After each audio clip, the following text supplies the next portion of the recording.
Alhamdulillah, we just had a 1v10. We challenged all the Christian apologists across the world, all of them. Many of them chickened out. Many of them were too afraid. The ones that stepped up, Alhamdulillah, all 10 got decimated. And I actually saw some of those, and that was one of the biggest massacres in debate history. Yeah, don't know if you guys saw that, but he had a 1v10 with God Logic, Elijah Johnson, Vocab Malone, Sig, and total massacre. He was massively exposed. He didn't know basic information about the Bible or basic information about the Quran. He's the one who showed up to defend Muhammad in the Bible. He didn't even know the Quran verse that says Muhammad is mentioned in the Bible. He didn't even know that.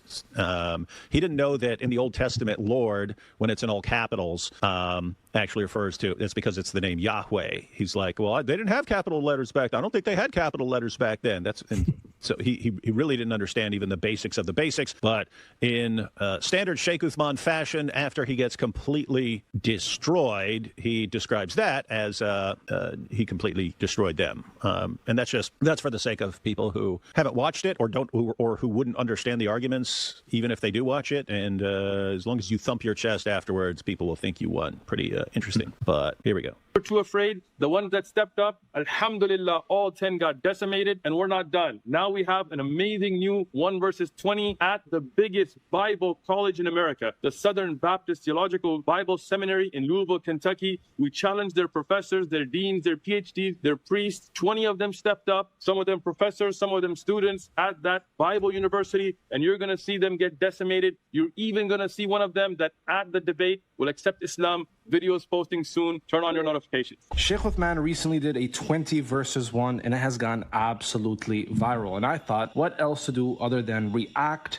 to this raw reaction? Obviously, I'm not going to react to the whole thing because it's an hour and 40 minutes or so. But I'm going to react to the viral moments, the best moments, and see how it goes. We're going to see what kind of arguments were brought up, what kind of responses were given. And apparently, these guys were seminary students. This took place at a biblical seminary. There was professors, there were students of theological and biblical background. So we're getting the best of the best. This is no joke. Let's jump right into it. Assalamu alaikum wa rahmatullah. Your brother Uthman ibn Farouk here in Louisville, Kentucky, in the South Bible Belt. And we are at the Southern Baptist Theological Seminary, the biggest Baptist Bible university in America. And we're challenging all of the professors, Bible scholars, to a debate. 20 of them have accepted. These are all students and professors from this Bible university. We're going to go debate them at their campus. Let's go do this. 20 versus 1. Bismillah. Okay, so 20, he says Bible scholars, but he includes students, all from this school. Debate is happening at the school. And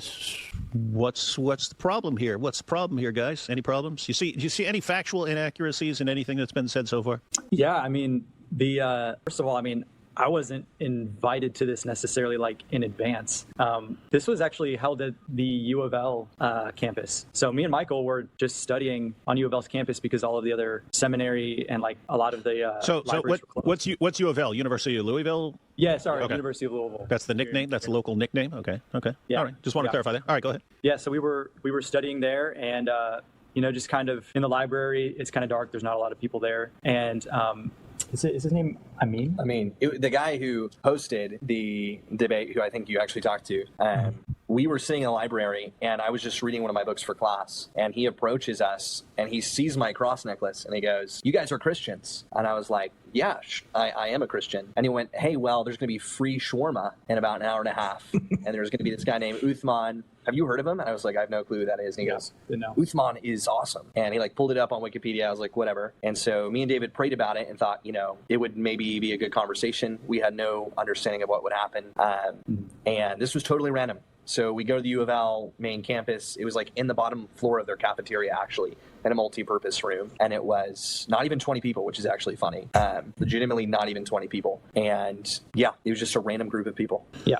And so just to be clear, he didn't like confirm with you guys if you guys were students or professors at Southern? Because that's the whole premise of this video, that he's like debating professors and students at Southern. So did he confirm any of that with you guys? No. He just said that it was going to be, Christians. I even think he said atheists, like just people from on campus wanted to just talk, do a Jubilee style video. So we were like, okay, yeah, we've seen Jubilee style videos before. Like we kind of know what we're getting into with the table in the center. But that was kind of all he gave us. Well, he didn't even actually tell us that until we got there. Like we got there and then it was clear.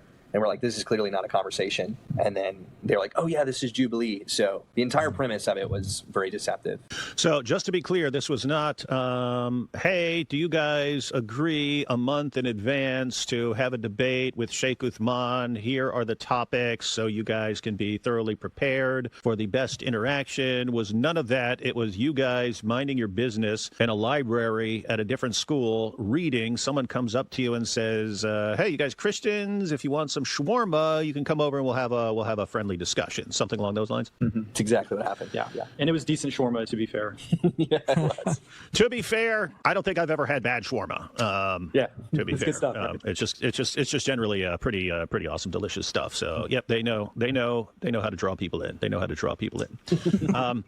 All right, so one thing that is apparent from the thumbnail and basically what I've heard, because I was tuning in for a little bit of Jai when he was over with Sig. Actually, I was watching Sig a little bit earlier, and then I saw Jai pop in there. But one, I've heard it wasn't even 20. It was like 13 or something like that. Two, not Bible scholars, even though they said scholars. And three, almost very, very few had anything to do with Southern Seminary. So out of the, first of all, is that correct? There was 13 people there, not 20? Not exactly for sure, but I know it was probably less than 15 for sure. Mm-hmm. And I think Jai and Sig said that the people who actually appear or say anything was something like 9. It was like 9 people who actually took part in the discussion. How many professors from Southern were there? Zero. Not a single one. Not a single one. And like, go ahead. Yeah, it's kind of odd that he would call us scholars or like Bible, like preachers, pastors. Nobody there, but well, there was one guy who was a pastor, but he's a Unitarian pastor. So, are there many Unitarian pastors at Southern Seminary? Zero. Yeah, you'll see people throughout the video identify themselves as, I'm this tradition. Like, there's a guy who says, like, yeah, I'm an Episcopalian. There's another guy who says, I'm a Unitarian. And a lot of people who are just kind of like, generic Christian. And it's like, you got to know what you are if you're going to teach at the Southern Baptist Theological Seminary. Like, they hold you to a really strict confession of faith, and you're interviewed by Dr. Moeller and you know your stuff. So yeah, I mean, it's not easy to become an SBTS professor. And to say that like we represent like PhD level scholarship and like people who are the caliber to get a position at a professorship at Southern is pretty disingenuous. I think even watching the video, you could just tell. Okay, so no, even though he says he was there to debate professors at Southern, there were no professors from Southern there. It wasn't held at Southern as he claims. But so they're getting people from elsewhere to take part in this. How many people who were there, of the 13 to 15 or whatever, how many people who were there would you guys consider Bible scholars? None. I mean, you could maybe count Unitarian guy, because he says that he like debates Trinitarian apologists and stuff like that. I don't know much about his background, but he at least like will do debates. I don't know if that's considered scholarship. I don't know if he's published anything, but yeah, basically no one except for maybe that guy. Let's go back and watch this video one more time now that we've got a little bit more info. So guys, this doesn't take place at Southern Seminary. There are no professors from Southern there. There are no Bible scholars there, except for possibly the Unitarian, who definitely would not be affiliated in any way with Southern. And yeah, I wouldn't consider debating to mean you're a scholar. So I'd have to see some credentials to consider him a scholar. But let's see how Sheikh Uthman represents this whole thing once again. That's how the da'wah was flowing. Alhamdulillah, we just had a 1v10. We challenged all the Christian apologists across the world, all of them. Many of them chickened out. Many of them were too afraid. The ones that stepped up, alhamdulillah, all 10 got decimated, and we're not done. Now we have an amazing new 1 versus 20 at the biggest Bible college in America, the Southern Baptist Theological Bible Seminary in Louisville, Kentucky. We challenged their professors, their deans, their PhDs, their priests. 20 of them stepped up, some of them professors, some of them students at that Bible university, and you're going to see them get decimated. You're even going to see one of them that at the debate will accept Islam. Videos posting soon. Turn on your notifications. conversations. Sheikh Uthman recently did a 20. By the way, who was at the debate who converted to Islam? There was no one there. Well, one funny note is there's no such thing as a Southern Baptist priest. I just think that's really funny. Yeah. No, that's extremely hilarious, and that's like, that's along the lines of him not knowing, what Lord in all caps in the Old Testament means or something like that. But doesn't know basic information. He's there to debate the Southern Baptist priests. Tons of those, tons of Southern Baptist priests, and tons of priests at Southern Seminary. Mm-hmm. What I saw at the very end of the conversation, there's an exceptionally young person. I would, maybe they're even in high school in the video, maybe they're like freshmen in college, but he was talking to Uthman after the debate because he was very young and really didn't know anything. So Uthman kind of I would say in that context, he really was unfair to this kid in the conversation. Just brought up a lot of things the kid had no information about. So maybe he's that kid, but there was nothing in the video there where someone accepted Islam. Jai, did I misunderstand that? It sounded like you said you're going to see this in the video or something like that. Yeah, I didn't see it anywhere in the video. I didn't see anyone accepting Islam. The closest person to Islam was probably the Unitarian. He was basically saying, yeah, we pretty much agree on everything. We might have some minor disagreements. And I thought that was his angle. Like, oh, this guy agrees with Islam. Maybe I was thinking, because that's the only thing that I could think of, because I didn't see anyone say the testimony of faith or the Shahada and say, hey, I'm now a Muslim or I'm going to become a Muslim. I thought it was more like this guy agrees with Islam, but I didn't see anyone in the video actually become a Muslim. Just wanted to draw attention to the thumbnails real quick. Got to bring these up. Where's this stuff? Yeah. So as you do that, as you guys mentioned, there was this Unitarian who is not a Christian. There was someone who were saying that they were Catholic. There was someone who was saying that they were Episcopalian. So these are people that, and I think you yourself, Michael, you are Presbyterian, right? That's true. Yeah. Okay. So you guys are not, even though maybe closer to Baptist, but you're not representing Southern at this debate, right? No one there, any of those people. And there were also people who were saying yeah, we don't actually have a problem with the idea that the Bible contradicts itself. There was a couple people who said that, 2 people, I believe. And this is not something that would be acceptable at Southern, right? Right. Yeah. So no one there was representing the seminary. The idea that he's trying to portray is that this is the biggest Bible seminary in America. You got the best scholars, the best professors, and here we're going to go debate them. And none of this happened. This didn't happen, right? None of this happened. No one there was representing the seminary. No. Yeah. Nobody knew anything about it. Or I know that there were some people that had heard about it beforehand. The guy that I was sitting next to said that he had heard about it a couple days beforehand. But yeah, nobody there is representing Southern. I think we maybe told him afterwards that we go to school there, but that, we weren't there on the school's behalf at all. Hey, but they didn't know that though, right? They didn't know that prior that you guys were, okay. That's important. They just lucked out for a video. The framing is everything with this guy. He tries to always frame things in I just debated the Pope, basically. That's how he tries to angle things. And he's really debating some random Catholic. Yeah. And he's saying, I debated the Pope. And that's what's kind of odd about this.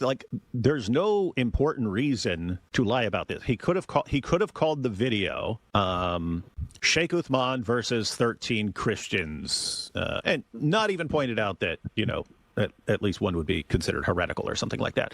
Could have called it Sheikh Uthman debates 13 Christians. They just can't do it. They have to exaggerate and change everything. They have to call it 20 Christians. And they can't just say 20 Christians. They have to call it 20 scholars. And they have to say that it's, professors and so on from this Christian school. And just massively, massively deceptive. And what's crazy is you'd think that this would bother the fans. When this gets pointed out, wait a minute, he's going around here thumping his chest. I just debated 20 Bible scholars from this seminary, and you didn't debate any Bible scholars, and you didn't debate any professors from that seminary, and it wasn't at the seminary, like you said, and almost everything you're saying is a lie. It doesn't bother their fans, which is weird. And yet, if you were to do the same thing, something similar to them, suddenly their moral reasoning ability clicks on and they see that it's wrong. But when their guy does it, they don't think that these things are wrong. If I were to make a video where I go to let's suppose I go to Al-Azhar University and stuff, and I make a video saying, hey, I'm here at Al-Azhar University. We're having this on campus. I'm going to be debating 20 of the greatest Muslim scholars on the planet. And then I just go find some random Muslims at a different location, and we have a little, and I just sort of like pick them up in various spots and stuff like this. But I tell people that I'm debating Muslim scholars from this Muslim university and so on. Suddenly they would realize that is massively deceptive and evil, and they would condemn me for it. And I would never hear the end of it for the rest of my life. David, no matter what you say ever, we cannot trust you because of this massive deception. When their guy does it, totally fine, totally fine. And the only Muslims you will see who will at all criticize Uthman for doing any of this are people who are already mad at him for something else, for being from the wrong sect of Islam or something like that. People who are already mad at him will criticize him. But if you're a Sheikh Uthman fan, it does not matter what you do. It does not matter how you lie. That's just part of dawah. And that's the kind of massively dysfunctional world we're engaging with right now. And David, to your point, what they told us and what they're telling their audience is just so different. You talked about, what about the title for the video being, one, Muslim apologist versus 20 Christians. And that is literally what Amin said, coming to, I remember him getting up in front and he kind of was explaining to the audience. He was like, hey guys, we're just going to do this video. It's going to be something like, he literally said the words like, one Muslim apologist versus 20 Christians. And that was what he said the title of the video was going to be. So that's the kind of the pretenses that we were there under. And here you have their thumbnail, guys. This is one Muslim versus 20 Bible scholars, even though it wasn't 20 and they weren't Bible scholars. We're also AI generated as well in this image. Yeah, I noticed you guys are all dressed eerily similar. It's weird how you guys all showed up, sort of different colors and stuff like that, but basically like you showed up to a banking convention or something like that. I did want to point out real quick. 1 second, let me pull this up. I thought this was funny. So there was a popular debate on the Dr. Daff show earlier this year, but check out the similarity here. Notice the similarity? So one Muslim versus 20 Christians. One Muslim versus 20 Christians. So check it out. One Muslim versus 20 Bible scholars. One Muslim versus 20 Christians. I think for Korah they actually did have 20 Christians though, unlike the Sheikh Uthman thing, or close to it. But I think Sheikh Uthman's team was like, hey, this worked well for the ladies earlier this year on the Dr. Daff channel, so let's just copy it as much as we can. So look, I mean, just everything. One Muslim versus 20 Christian. They even did the same like color scheme. Look, one Muslim versus, and they put the one Muslim in white and then the verses in red and stuff like that, and then they do the same thing here. Anyway, definitely some copying going on as far as what things have taken off this year. Let's try to do the same. All right, so quite a bit of copying going on. But anyway, let's check out the rest of this little intro once again. Now that I just want to say the reason why I included. So if you guys don't know, the next speaker, the guy in the middle between him, is called the Orthodox Muslim. Hang on. You haven't said why you included that, but. But let me see if I can say why you did it, or if this could be one of the reasons. But the point is, any Muslim who's looking at that title, looking at that thumbnail, and watches Sheikh Uthman's little intro, is going to conclude that Sheikh Uthman went to Southern Seminary, debated 20 Bible scholars, because that's what everything says. That's the impression you'd get. And then I was guessing you included that so that you could say, this is how any person would interpret his words. And the point is that you would be massively misled and deceived by that. Is that correct? Exactly. So it's not just like us Christians coming out and we're like being uncharitable and saying, there might be multiple ways to interpret this. No, here you have Muslim apologists not knowing the situation at all, just seeing the video, and they're concluding the same things, because that's literally how he presents it, how he frames it, how he titles the video, and how he structures his trailer and the intro as well. So this is not like just something that we're coming up with to try to like attack him with or something. This is pretty clear way to interpret exactly what's going on. And the serious ongoing problem here, and this is why they'll do it. Years ago, I named this Islam's 99-1 rule, which is that was in response to arguments they use where they're just being massively deceptive. Like you could offer arguments for Islam where I would disagree with you, but it's not like you're just making things up. But there are arguments they use where they're just absolutely making things up. It's just nothing but lies, like the miraculous, perfect, dot for dot, letter for letter preservation of the Quran from the time of Muhammad. It's complete nonsense. It's absolute, hands down, made up nonsense. It would take you 2 minutes of searching to find out how stupid that is. But they'll still use the arguments, and you try to think of why. Why are you saying something that anyone could look up and find out that you're a liar? Why would you do that? And eventually I realized, well, they just know that most people don't look these things up. Like the vast majority of people, if you tell them something, hey, did you know the Quran has been preserved dot for dot, letter for letter from the time of Muhammad, and there isn't one single letter of difference between any two Qurans in the entire history of the Quran? Most people aren't going to go look that up. They're just going to be like, whoa, that's interesting, huh? I didn't know that.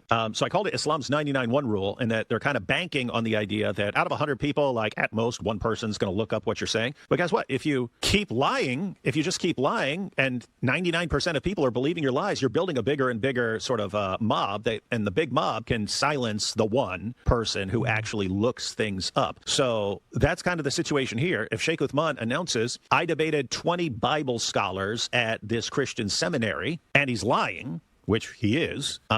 Notice only a fraction of people are going to like watch our live stream later on. Most people are just watching Sheikh Uthman, and they're seeing his video, his title, his thumbnail. Maybe they watch some of it. Probably they don't, and they just go away thinking Sheikh Uthman showed up to a seminary, debated all their best scholars, completely destroyed them, and it's all the evidence is there. That's what they'll think, and it's like a tiny fraction of people who would ever actually look up what really happened. And even those who did still wouldn't be bothered by it, because they've accepted that deception is a perfectly good way of doing things. Not sure how much you guys know, but a lot of them reason along the lines of, if I have to lie to you about the evidence to get you to convert, well, you're going to spend eternity in paradise. So have I harmed you by lying to you? No, I've helped you. I've done something helpful to you by lying to you. And so anyway, very, very creepy views. But let's check the rest of this intro out. Sheikh Uthman recently did a 20 versus 1, and it has gone absolutely viral. And I thought, what else to do other than react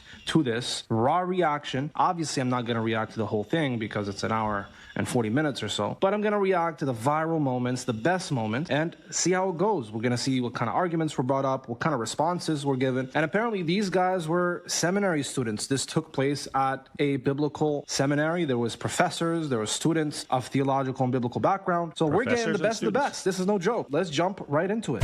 Best of the best, professors and students. Where did Libiano get those completely false ideas there? Oh, from Sheikh Uthman. Let's see. Your brother Uthman ibn Farouk here in Louisville, Kentucky, in the South Bible Belt. And we are at the Southern Baptist Theological Seminary, the biggest Baptist Bible university in America. And we're challenging all of the professors, Bible scholars, to a debate. 20 of them have accepted. These are all students and professors from this Bible university. He just said these are all. Did he just say that? Yep. These are all. Yep. So it's 20, and these are all students and professors from this school. Guys, remind me again, how many of the participants were students or professors at that school? It's just us. Yeah. Okay, so two. He said all. 2 students, right? And once again, how many of you are professors there? Zero. They're completely by accident. 0 professors, and they only found these guys by accident because they were sitting in a library. Yeah. And at a different school. Them, hey, are you guys students at Southern Seminary? Are you guys students there? They just, hey, you guys are Christians. Let's have a discussion. Let's do a discussion together. I mean, it's like the way that he's like, introducing this debate and how he went about even bringing you guys on is extremely deceptive, because although you are students, you're the only students, you're the only people who have any association with the seminary. He didn't even know that when he brought you guys in. So yeah, it's just incredibly deceptive. It's pretty bad. Let's see what he said. Scholars to a debate. 20 of them have accepted. These are all students. 20 of them have accepted. These are all students and professors. Accepted. These are all students and professors from this Bible university. We're going to go debate them at their campus. Let's go do this. 20 versus 1. Bismillah. 20 have accepted. They're all students and professors at Southern, and the debate is being held at Southern. Once again, I can't help but point it out over he doesn't need to lie about this. You don't need to say, and we had it here. You don't need to do that. You don't have to. But he does it anyway. It's weird. That's what I mean by like compulsive liar. He can't. It's weird. He can't help but. And you could give him something to where all he has to do is tell the truth about it, and it would help him somehow. He would have to somehow add a lie to it.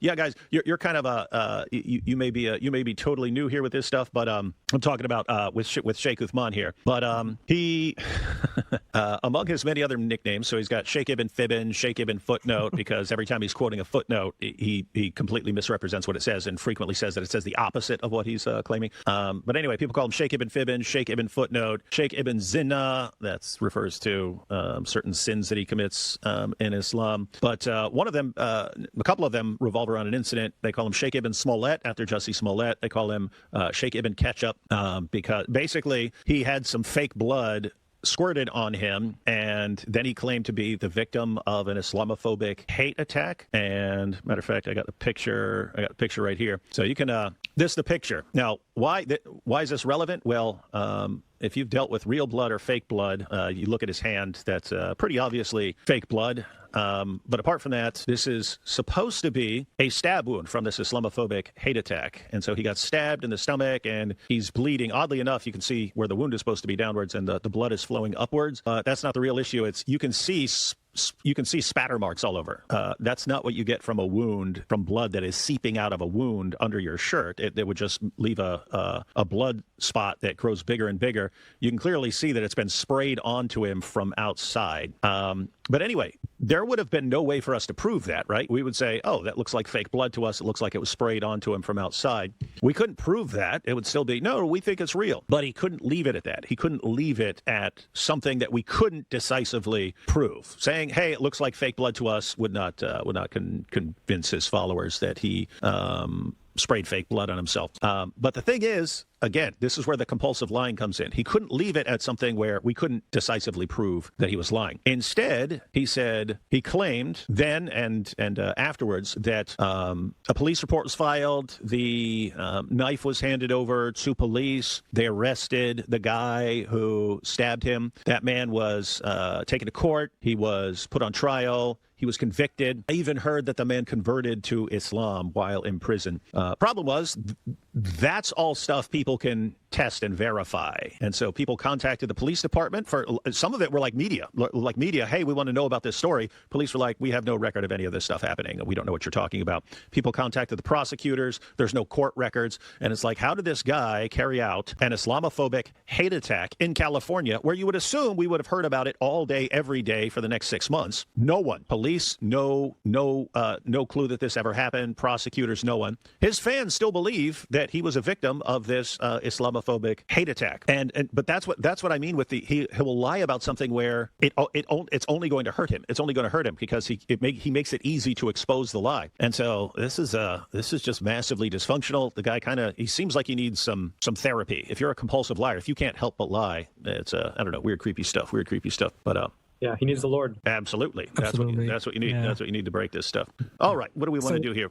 Yeah. So check out some better. Oh yeah, the debate. Oh yeah. Mm-hmm. Yeah. So I think you were the first one, Michael. Right? You were the first one in the video to join part of the debate. Can you explain a little bit about how that worked? Because I know there actually was a topic that you were really interested in, but you didn't get a chance to do that one, but you did another one. Can you explain like how the format was for people who are curious how that was set up? Yeah. So basically it was set up in this Jubilee style, which I didn't watch Jubilee before this event, so I actually didn't know what it was like. But we got these little white flags, and basically Uthman would say a prompt of something he was just proposing is true. And then whoever raised up the flag first would go up and debate him. And so my area of not really of expertise, but at Southern, I've taken over 12 credit hours in Greek exegesis with a lot of time spent in doing New Testament textual criticism. That's kind of my area where I would be actually qualified to say at least something about that field, especially when he made claims about the Bible isn't reliable. I would have actually been able to have a conversation. But his first prompt was Muhammad is in the Bible, which was honestly laughable. Like I was shocked that this was his first prompt. And so then it was like, all right, everybody go up. And no one raised their flag for like 35 seconds. It was like really awkward. And so I raised my flag. I was like, okay, I guess I'll go up there. So then I sit down and he literally monologues for 8 minutes. One of the weirdest arguments I've ever heard. He like went to an obscure verse. You'll see it in the debate, but it was odd. So you wanted to get him on like the topic of like Bible preservation and textual variants, things like that. But it ended up being the case that you went on this particular one because no one else basically stepped up. So you wanted to like, interact with them. So before this, one second though. So just to be clear, you did not know the topics ahead of time. You found them out right there. Right. I had zero preparation. Okay. All right, thank you. And so before this interaction, how much time would you guys say that you've spent interacting with Islam, studying Islam, evangelized to Muslims or anything like that? Or did you just kind of see this as like an opportunity of like, well, I don't know much about these guys, but I can witness to them? Or what's your kind of backgrounds with like Islam? For me personally, I don't have hardly any experience with Islam. I don't know very much about it. And so I was actually a little hesitant to go on, but, as we said before, me and Michael prayed about it, and we're like, we'll just, kind of see if the Lord uses it. We'll do our best and just kind of try to rely on whatever, classes we've had at Southern to, we assumed he was probably going to talk about the Trinity and about the incarnation and kind of how it's just totally incomprehensible and stuff like that. But we didn't prepare at all for anything specifically for this. Hey, everyone catching that? Important, yeah. Everyone catching that? They're looking for people who aren't prepared, don't know the prompts, and hopefully don't know much about Islam. That's who Sheikh Uthman is looking for his debates now. Interesting. Yeah, because you guys have an Islamic center, right, at Southern. So there's like a specific center that deals with apologetics to Islam geared towards Muslims, and so there would be like specialists, people who would be more let's say like even if they didn't know the topics offhand, they would have been like, maybe familiar with like, oh, okay, I've studied this before, heard this before. That's not your guys' department though, right? No. And there's people who know fluent Arabic at Southern and who would have been able to have great conversations. And I think it's important to note too that when we were approached by Amin, we were approached about having a good faith dialogue about two different religions. So I was under the assumption that one, I was going to get free delicious shawarma, which they didn't lie about that, thank goodness. Okay, that's one thing they didn't lie about. That's one thing they didn't know. That is true. But also that it would be a genuine conversation. And so me and David prayed, and it was very clear, like, how often do you get approached by someone random asking to hear about Christianity? So it seemed, that it'd be a good opportunity to talk about the gospel. That's the only reason we went. And so we heard David's answer, but what's your answer, Michael, on like your background with dealing with Islam or Muslims? Like, have you spent much time studying? Like, I know, especially in America, where study like atheism, like secularism, how do we reach atheists and things like that. Maybe Mormonism or Jehovah's Witnesses, but Islam is not super popular for a lot of Christians. Like they wouldn't really know how to deal with specific debate points or whatever. But how about yourself? Have you ever, studied it or looked into it in terms of apologetics? I've only read about half a book about Muslim apologetics. Half a book, okay, yeah. Okay. Do you remember the book? How to reach your Muslim neighbor with the gospel. Mm-hmm. Yeah. Nice. And it was a great book, honestly, what I read. Great. Yeah. So there was I guess we could probably like show some of it, but like they mentioned that like the first 8 minutes or so, I think it might even longer. It's just Uthman kind of laying out a case for Song of Solomon 5:16. Song of Solomon, that's what he went with. Yeah, and then he went a little bit of Isaiah 42, and those were his two kind of things that he kind of. And so Muslims made a big clip about this. They made a big kind of a clip, and they were talking about how Michael's interaction there, because he was just hearing this for the first time, right? This is your first time ever hearing this, right? Yes. So your first time hearing it, you weren't agreeing with him. You were just like taking in what he was saying. Muslims were thinking like, oh, this is a Christian admitting Muhammad is in the Bible and all of this stuff. And they're kind of like blowing up these clips saying that kind of stuff. And so that's not what happened. What I specifically said that like the word Muhammad might be phonetically, I said linguistically in debate. It might be linguistically or phonetically in the Bible. But then I even say in the debate, even if what he is saying is true, it is actually meaningless. So that's what I say in it. And then he kept trying to get me to say yes to what he was saying, which he actually clipped out of context in the very beginning of the video of me agreeing with him, which is actually false. So even that is a lie, which is funny because in the full context clip is right after the lie, where you can verify I never agreed with him.